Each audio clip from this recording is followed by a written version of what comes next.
Good day, viewers, and welcome to today's Sports Wrap Show. I'm your host, Ashwin Bedi, unpacking the very latest sports news. Without further ado, let's dive straight into the hit list.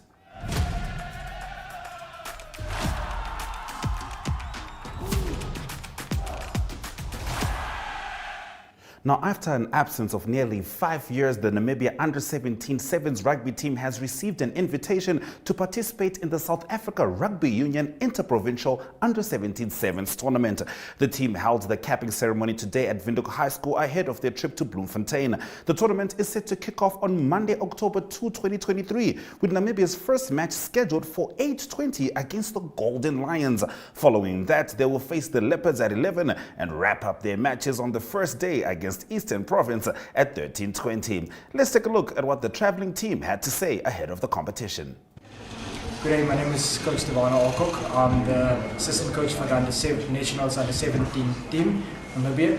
Alongside me, I have Zafan Vilich, which is the captain, and Alejandro Walker, which is the vice captain of the National Under-17 team.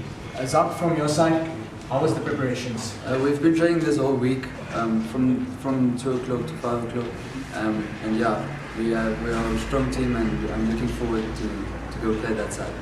Thank you very much, sir. Alejandro, from your side, what is the expectations for this Namibian team going to Bloemfontein?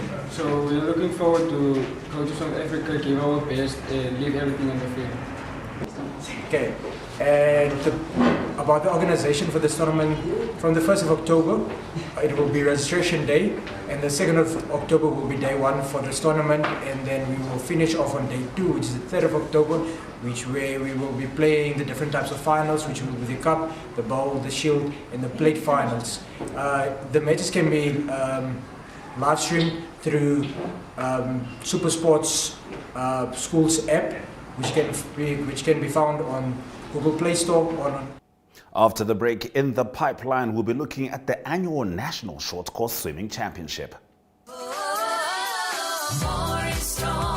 Win a double trolley dash in our birthday promo while saving on these. 10 kg top score for $112.99. 2-liter original Coca-Cola for only $18.99. 1.5 kg real good mixed chicken for just $64.99.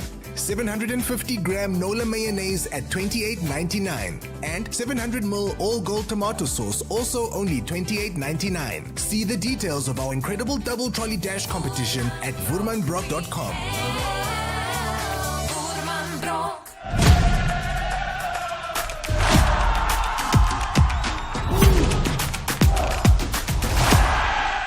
The Namibia Aquatic Sports Federation is hosting its annual National Short Course Swimming Championships that started on Thursday until Sunday at the Cube in Swakopmund. Let's have a look.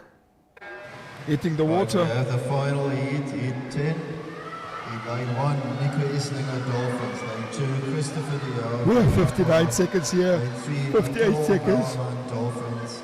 Line 4, Oliver Durant. 57 seconds there, said Oliver Durant there. Line 5, Marco. In lane 4, Line 6, let's see. Line 7, Robin Elard, all from Dolphins. And in line 8, Joshua Erasmus from Waterbourne, Johannesburg. We have a South African swimmer here, Erasmus Joshua. He is from Waterbourne there in Joburg in South Africa. He's also competing here in lane 8.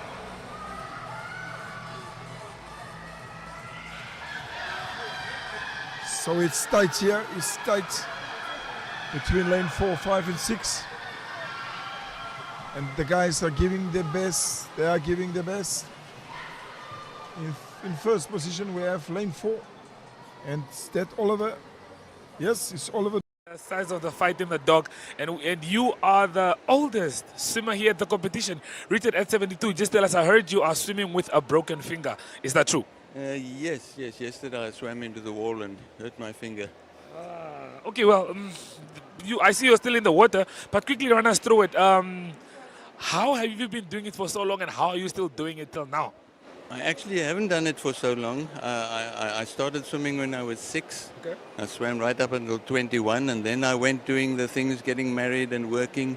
And after retirement, I ate myself healthy again, and I started swimming again, and that's where we are now. Okay, it seems like it's an old love that never wants to go away. But so far, the short course championship, how are you enjoying it? How are you loving it? How are you seeing the turnout and the young ones that are now coming up the ranks? Yeah, it's good fun. I always enjoy the nationals. It's a time to get together. And yeah, I'm feeling good. Feeling good. Okay, well, all in all, how do you see, how good is this for, how good is this for swimming in Namibia? The fact that we have a few countries coming from outside to just come compete here at the Cube. Well, that's also good to have some competition from outside. Some will be better, some will be able to learn from us. Okay. But I think all in all, it's good turnout. Good turnout. Okay, well, thank you for your time, and I'm sure we'll still be seeing you in the water more. Yes, I'm still swimming every day. Place I would expect to be hot. Yes, definitely, because I thought walking into here, it's going to be really cool, too cool. So I decided to bring my jacket with. Mistake number one. Mistake number one. No, it's so humid, but reason being apparently no windows to make sure that the place is kept cold. So I guess it's good, but it's for a good cause at a great expense. Yes, at what cost? At what cost, as you mentioned. But I'm just enjoying it. I just heard recently, also a few minutes ago, that a few records are being beat from Namibian swimmers and, of course, also our visitors. So I just love it, man. Swimming in the coast. Unfortunately, not in the ocean, in a pool. So I'm just excited. I'm excited to be in the coast. Great weather ever since I've arrived. And, you know, it's sunny outside right now, so we're definitely going to the beach after this. And you know, Bang Windhoek, a good shout out to Bang Windhoek for putting this together. I mean, we have at least 16 teams from outside of Namibia. We have Angola, we have South Africa, we have Zambia. Records are being broken. Exciting times. But all in all, apart from this, why else are you in Swakopmund? I must ask. Well, apart from being in Swakop for swimming, I'm of course also here for our youth TV campaign, our My Zone TV campaign in My Zone Opportunity. So I'm here to share opportunities with the different primary high schools and school leaving students that we have here in the coast. So that's why I'm actually here. And I thought while I'm here, I can of course come enjoy some swimming, because why not? Why not? Let me tell you, Dolphin Swimming Club, they have been at it. I mean, they have been at it earlier this year as well. I think it was round about March. They had a same event at Olympia Swimming Pool, and Dolphin Swimming Club actually did the most. And the time it was a friendly, it wasn't really medals being won or anything of that sort. They did the absolute most then, so this is not a shocker to me. You know, I spoke to a few of the boys when they just finished their a heat where they were all like, I think 7 or 6 of them, and 3 came first. You know what they're telling me? I asked them, what can we expect from the Dolphin boys? They are telling me they are here for everything. Not even the South Africans can stop them. Not even the South Africans can stop them. At least the gold is staying within Namibia. We are hosting, so we are making sure it stays here. Yeah. Okay, well, Hancho, I will thank you for your time. Thank you for being here with us. We still have a few more interviews coming your way, and now we have to love and let you live. Definitely. Shout out to everybody here in the coast. I hope I'll see you at the beach later today. Later today. Okay, thank you, Hancho. Later today. Well, we still have a few more interviews coming your way, so please do stay tuned. Hey, you saw me for a bit there because I was just as excited as Hancho and Brian are to be at the coast. Now, 7 tournaments later, the Volviches are yet to secure a win. Everyone has their thoughts. And after the break in Your Take, we'll be figuring out what the young rugby players of Namibia think about the national team.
All right, so we asked some players from the Namibia Under-17 Sevens rugby team about their thoughts about Namibia's rugby national team. Have a look.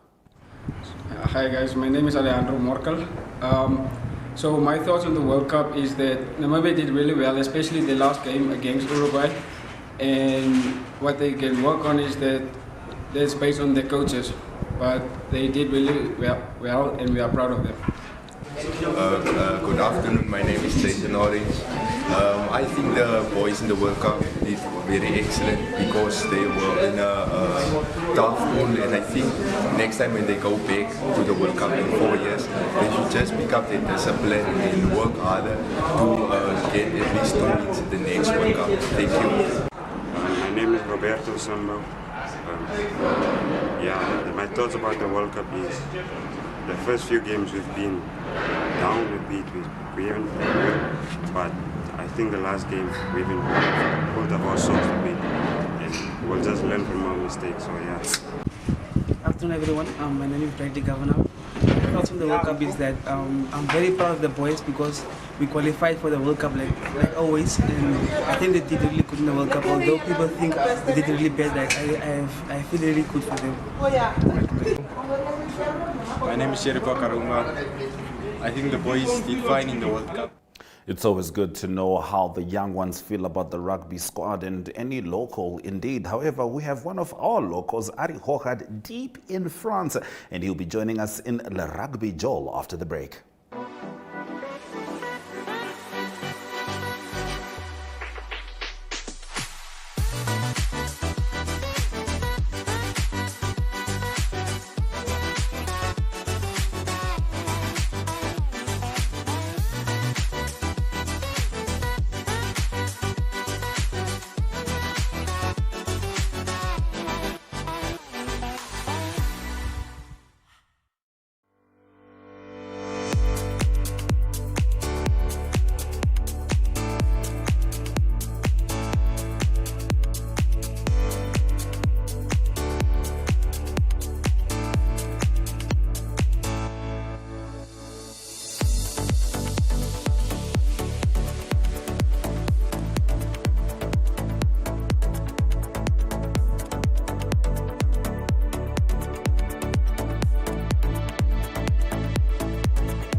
Good day everyone, time for Sports Rugby International Sport Rugby World Cup 2023 continuing still here in Lyon. Big game in Lyon coming up this evening, and that will be Italy playing against New Zealand. But first, let's look at what happened last night, and it was a massive game for Japan in the attempts to qualify for the quarterfinals, and they kept it alive by beating Samoa by 28 points to 22. It was helped by Ben Lamb of Samoa getting a red card, but it was still a good, impressive performance by Japan, and they still need to play against Argentina. The winner of that game will likely go through with England. With Japan winning, it is England that qualified, so they're already now through to the quarterfinals. Great achievement from them. But let's hear from the coach of Japan, that is Jamie Joseph. Let's get his thoughts on the game, Japan beating Samoa. Today was a test match that we had to win to earn the right to make the quarterfinals, and that's what we've done today. For me, the game itself was a real arm wrestle. You know, we had the Samoan rugby players and the rugby team were very big and physical and really took it to us up front, and it was difficult for us. And we play a different brand of rugby. The red card happened, there was 2 yellow cards, a red card. I think the teams are very even. We had a red card in the game in Sapporo, and we lost that test match tight, and they had a red card today, and they lost that test match. There's nothing in it. That was Jamie Joseph, the coach of Japan. Big game coming up for Japan later in the tournament next week, in fact, on the 7th. And it is going to be Japan that plays against Argentina. And the winner will likely go through to the quarter-finals. More news from Rugby World Cup. Firstly, it's from Ireland, and news from Jack Cohen. He's the 8th man. He's been in the news quite a bit. We've been talking about him week on week. He's been injured since the 5th of August. It was a friendly game against Italy that he hurt his foot. But indications are now that he will be available to play against Scotland. That is this next weekend coming up, and that's the last round-robin game for Scotland and Ireland. And it's been training with the team, so it seems like he recovered from a foot injury. News related to Argentina is that they made 11 changes, and that is for their game against Chile. It's historic. It's the first time ever that Argentina will play against Chile. Then also New Zealand play tonight. They play against Italy, and it's an important game for New Zealand and Italy. But let's hear from one of the supporters from New Zealand. He gave his thoughts on the game tonight. So here's a New Zealand supporter. Nice to meet you here in Leon. It's a big game, New Zealand-Italy. Yes. And just your thoughts on the game. Thoughts on the game tonight, a big close one, closer than most think. I think as long as we can keep the referee out of the game, Matthew Carley, we should have a good chance. Forwards will play a big part tonight, and set pieces. I think if we can get those down, we should get away with the win. But it won't be an easy game at all. You're talking about the forwards, Sam Whitelock, maybe just a thoughts on him. If he comes off the reserve bank, it will be 149 own record then, most capped ever. He's a big player. Yeah, it'll be important if he comes out and plays. It'll be good strength for our lineouts. That's something that we've been lacking in, I think, and also winning the ball in the rucks as well, getting his body over, and clean outs as well. Yeah. So if we can get him on the park early, it'll be good for us, I think. Yeah. That's a New Zealand supporter, very positive about tonight's game. It is New Zealand, the All Blacks playing against Italy, a massive game for both of them. That game being played in Leon, kickoff time 9 p.m, Namibia and Leon time. Also, just make a note, on Sunday, big game 9 p.m. also, it is South Africa, the Springboks playing against Tonga. Ari Hougaard for Sportsrack in Leon. This month on DStv Premium, the English Premiership is in full swing. Catch all the footballing action. He's done it again! Damian Lewis and Guy Pearce star in A Spy Among Friends, a thrilling limited series about a double agent. Espionage can be intoxicating. And relive the masterful comedy of Key and Peele with both season 1 and 2. You're feeling it! It's your moment to be entertained by staying connected to DStv Premium.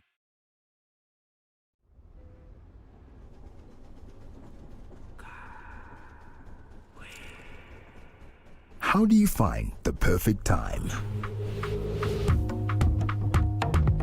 Is it in what we create? Or is perfection a form of art?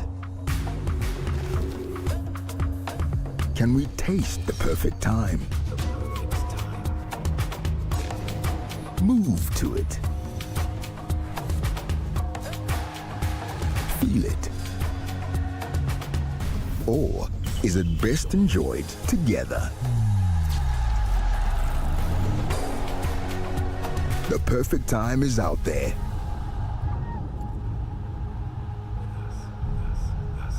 Come with us to find it. Vintage Draft. Perfect time. Perfect beer.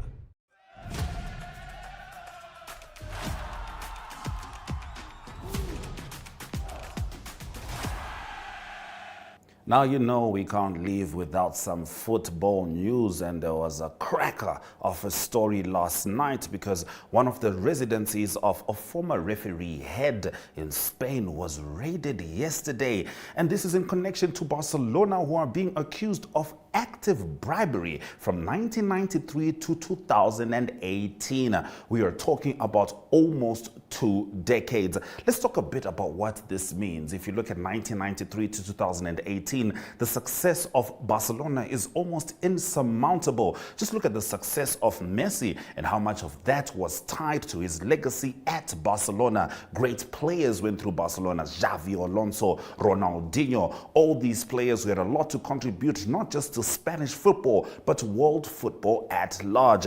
And now it seems like football fans are having a debate. And the conversation is Messi truly the greatest of all time? That is the question. Why? Because if it comes out that Barcelona was indeed paying off referees, surely that would contribute to Lionel Messi's legacy. Of course, he does have that World Cup, and you definitely cannot take that away from Lionel Messi. So we'll be looking at that, and we understand that there's a chance that Barcelona could have several titles stripped. For Arsenal fans, there's a particularly sketchy UEFA Champions League final that may have their hands itching for that trophy years later. Now let's have a look at the fixtures in the English Premier League as we head back to the sport we love, and of course in the league that we love to watch. Aston Villa taking on Brighton. More or less evenly matched. Brighton, of course, having the better start to the season, especially after beating Manchester United. Newcastle versus Burnley. Newcastle just set a record of 8-0, and they just knocked Manchester City out of the Carabao Cup. Burnley is sitting at the bottom of the league, and it sounds like there might be another record on the cards. Bournemouth hosts Arsenal, which is yet to lose this season. Arsenal with 7 wins and 2 draws, and they've also managed to beat Manchester City in the Community Shield at the beginning of the season. So Arsenal will be looking to fetch more points at Bournemouth. Everton and Luton Town. One might say this is the battle of mediocrity. However, Everton is expected to pip the new neighbours. Nottingham Forest versus Brentford. This is another tight one. We'll see how that one goes. Man United faces Crystal Palace for the second time in this week. Will United be able to stave off Crystal Palace again? Of course, in the Carabao Cup, United certainly had a dominating performance. Then it's Wolves versus Manchester City. Manchester City, reigning champions, treble champions, recently knocked out of Carabao, but Pep Guardiola says he does not really care about Carabao. We know he cares about the league, but we also know that Wolves really care about their home games, and we'll see how that one transpires. West Ham and Sheffield United. Sheffield not having the start of the season that they hoped to have. They'll certainly be looking to turn that around. However, it is at the Hammers house, and things might not go their way. Tottenham and Liverpool. This is the big fixture of the weekend. Liverpool yet to lose a match. Liverpool has been having quite the beginning to their season, and they are facing Tottenham, who are celebrating their draw with Arsenal as if they won the league. Of course, Liverpool has an opportunity to sober Tottenham. We'll see how that one transpires. Fulham and Chelsea. Speaking of celebrating like you won the league, Chelsea managed to scrape up a 1-0 win in the week, and my goodness, was it a sigh of relief. The question is, can they continue this streak and perhaps become the club that we have all always known them for heading into the weekend? Well, from me, Ashwin Bedi, and the Sports Wrap team,